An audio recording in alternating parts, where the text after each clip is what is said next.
must be annoying for us to keep pointing out something that you cannot translate with your physical senses.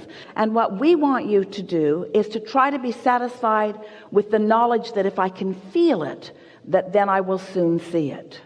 You've just got to find some way of soothing yourself, that since I can feel it, therefore it must be. And if you can accomplish that, the receptive mode just means you're receiving something. So you could be in the receptive mode of what your vortex is offering up, or what vulnerability offers. In other words, you're always in the receptive mode.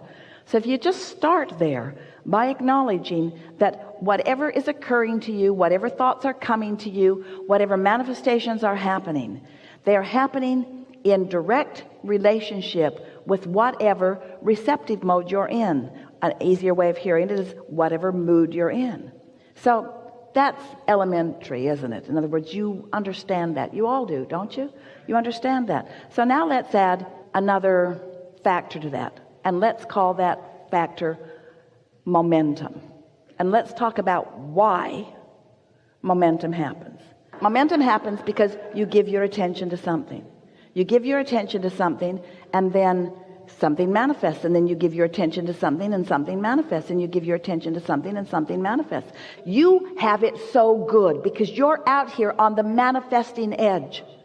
You're out here on the edge where whatever you've got going on is showing itself to you moment by moment by moment by moment by moment. You have no excuse to be oblivious about what your vibrational countenance is, because the things that are manifesting around you are evidence of what it is.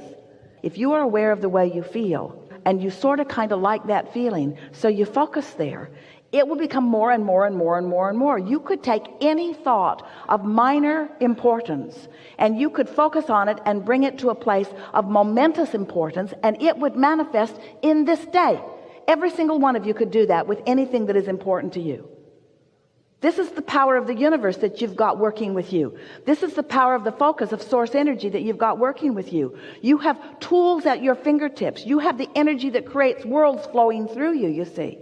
You can be or do or have anything, but you've got to break it down in some way that you know that you are doing it. So we would suggest that you pick something, that is of some importance to you, and you decide that you're going to focus on it until you can show yourself in one day.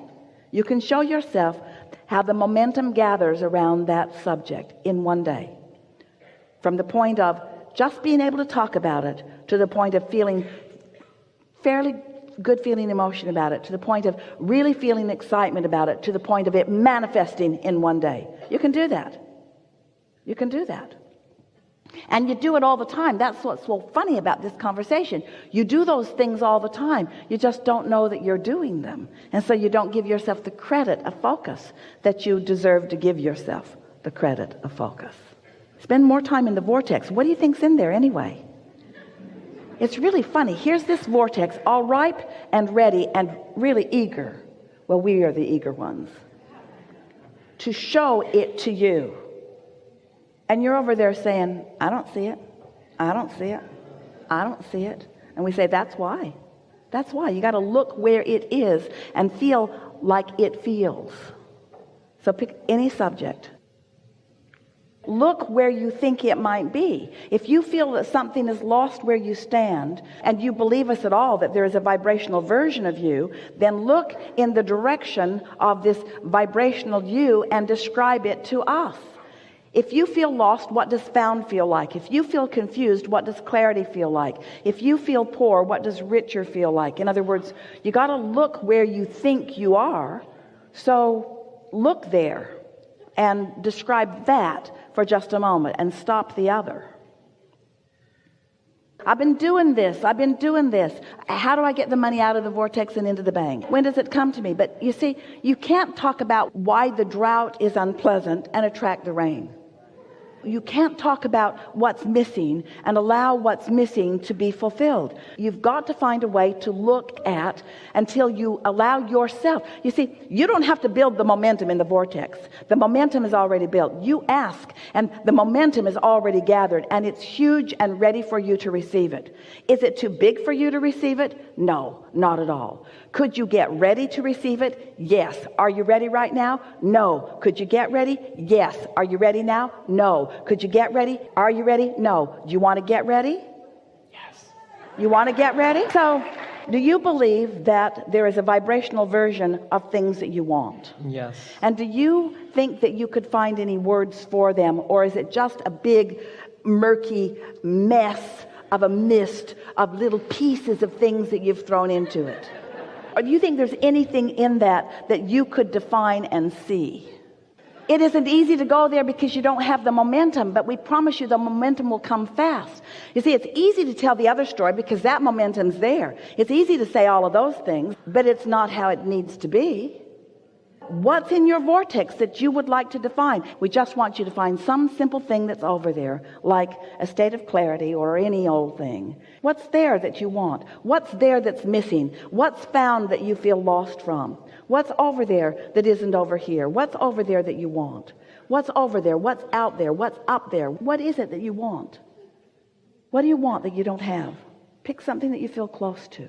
So when you say, I want cars, or I want everything, and you say, how? Just change that one question to why. Because the why will hold you in the momentum of your desire longer. The how almost every time will take you out of it. Whenever you ask yourself for an answer that you don't have, you lose your connection.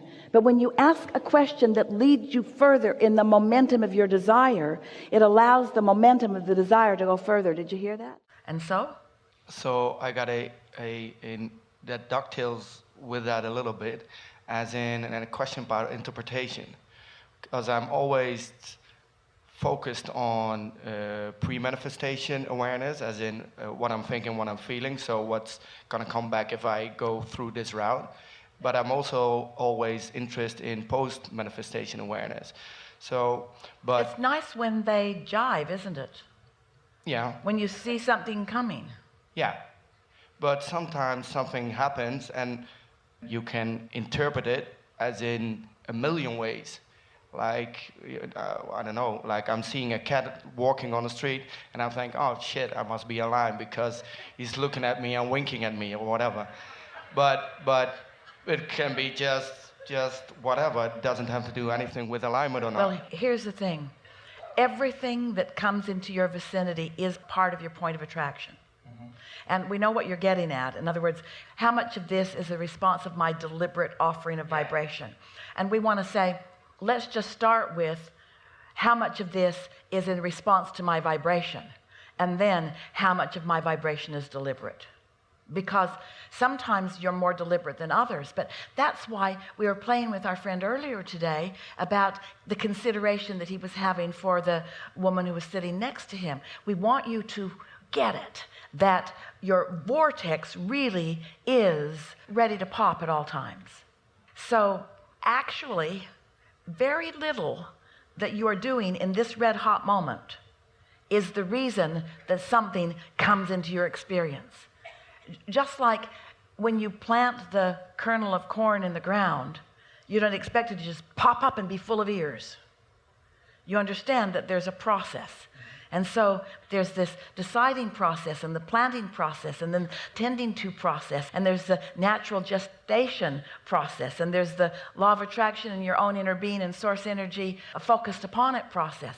Things are always being presented, or you might say projected, or you could say revealed to you. Things are always being revealed to you. The big question is, are you in a state of realization of it? And the more you hold yourself in that state of being tuned in so that you are focused upon and feeling and aware of the dovetailing of you and you, the fullness of you and you, then you begin to feel that, not only the feeling that we're all in this together, but the importance of your point of view.